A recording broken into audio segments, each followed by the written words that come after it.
কোরবানির গরুর মাংস দিয়ে যেটাই রান্না করবেন সেটাই কিন্তু অনেক বেশি মজার হয়। আজকে রান্না করেছি কোরবানির গরুর মাংস দিয়ে রেজালা কিংবা কোরমা যেটাই বলেন না কেন।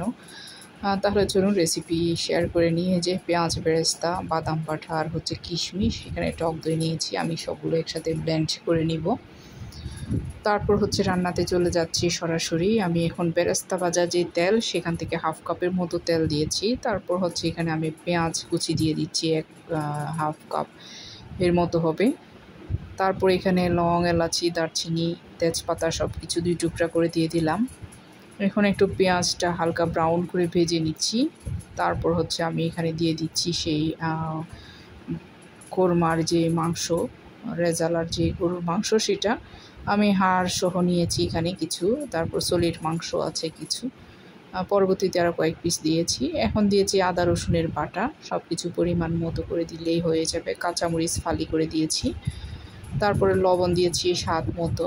এরপরে দিয়ে দিচ্ছি জিরা গুঁড়া, ধনে গুঁড়া 1 চা চামচ করে, আর এই যে জয়ফল জ্যোতি গুঁড়া, গরম মশলা সব কিছু মিক্স করা, ওখান থেকে দিয়েছি হাফ চা চামচ। হলুদের গুঁড়া দিয়েছি সামান্য পরিমাণে।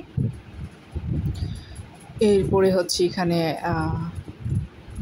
যেটা গরম মশলা, সেখান থেকে দিয়েছি 1 চা চামচ। জয়ফল জয়ত্রীর আপনারা অল্প দেবেন, একদম 1/4 চা চামচের মতো, রান্না হয় তিতা হয়ে যাবে কিন্তু। বেশ কিছুক্ষণ আমি এটা রান্না করেছি, পানিও বের হয়ে এসেছে। আমি অফ ক্যামেরায় এটা নেড়ে ছেড়ে কিন্তু সেদ্ধ করে নিব, মোটামুটি সেদ্ধ করে। তারপর আমি এখানে আরও কিছু ইনগ্রেডিয়েন্ট অ্যাড করব। আগে মাংসটা ভালো করে একটু সেদ্ধ করে সফট করে নিতে হবে।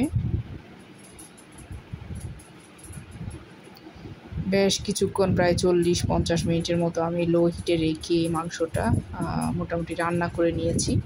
এখন যে টক দই, পেঁয়াজ বেরেস্তা, কিশমিশ, বাদাম একসাথে ব্লেন্ড করে রেখেছিলাম, সেটা আমি একটু পানি দিয়ে, যেহেতু বেশি ঘন হয়ে গিয়েছিল, একটু পানি দিয়ে এটা আমি এখানে দিয়ে দিয়েছি। তারপর এটা দেওয়ার পর এমনিতেই ঝোলটা ঘন হয়ে যাবে, কিন্তু খুব ভালো করে একটু নেড়ে ছেড়ে দিচ্ছি। এরপরে সবার পরে একটু ঘি দিয়ে দিলাম। তারপরে দিয়ে দিব এখানে একটু গোলাপ জল কিংবা কেওড়া জল, যেহেতু বাসায় খাবো অনেক বেশি দিব না। বাচ্চারা অনেক সময় অনেক কিছু পছন্দও করে না, আমার হাজব্যান্ডও পছন্দ করে না। এখানে দিয়ে দিচ্ছি আলু বুখারা কয়েকটা। কিশমিশ যেহেতু আমি ব্লেন্ড করে দিয়েছি, তাই এক্সট্রা করে আর কিশমিশ দিলাম না। কয়েকটা আলু বুখারা দিয়েছি। আমি এখানে কিন্তু গুঁড়া মরিচ দিই নাই, তাই একটু সাদাটে কালার হয়েছে। সবার পরে একটু পাউডার মিল্ক দিয়েছিলাম, যেটা এখানে ভিডিওতে আর আসে নাই আসলে। যাই হোক, আপনারা একটু পাউডার মিল্ক দিয়ে নেবেন, তাহলে কিন্তু খেতে আরও বেশি মজার হয়। নেড়ে ছেড়ে আমি 15 মিনিটের মতো লো হিটে একদম দমে রেখে দিব। এরপরে সার্ভ করে নিব। সব কিছু দেওয়ার পর আমি 15 মিনিটের মতো রেখেছি লো হিটে। এখন আমার রান্না হয়ে গিয়েছে। এখন আমি জাস্ট একটু সার্ভ করে নিচ্ছি। আর এই কোরমার ঝোলটা খেতে কিন্তু বেশি মজা, বাচ্চারা যেহেতু একটু ঝোল পছন্দ করে, যার কারণে আমি একটু ঝোল রেখেছি। রেসিপি ভালো লাগলে লাইক কমেন্ট করে পাশে থাকবেন। এখন আমি জাস্ট সার্ভ করে নিব।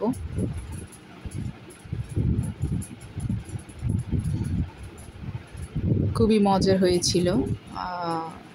কোরমা বলেন বা রেজালা বলেন, যেটাই বলেন না কেন।